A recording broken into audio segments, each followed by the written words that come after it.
Mamă, 20 de cereri de prietenie, dă-te dracule, ești nebun la cap? Hai să facem milionul.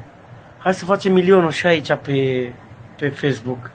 Gata, am făcut curat. Mi-am făcut datoria, am făcut curat peste tot, mă doare în pulă, e curat și la baie, am spălat WC-ul cu mâna, deci mă doare în pulă.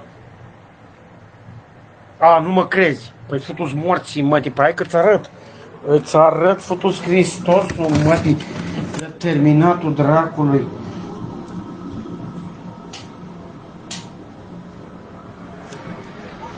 Îți arăt, deci prima dată trebuie să ridicăm capacul în sus. Apoi trebuie să stai. Trebuie să luăm o soseată. Sau ce luăm? Da, o soseată.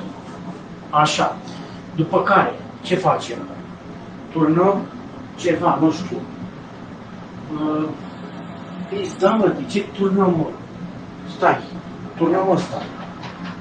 Așa. Și am pus soluție de asta și mai pun încă soluție din asta. Și mai bag soluție din asta și spălăm WC-ul.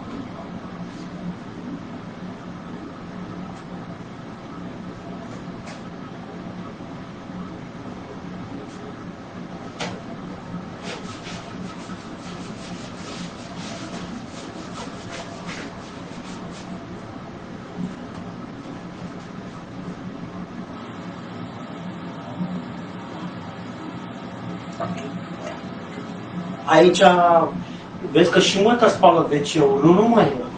Stai liniștit că nu e o rușine să speli WC-ul.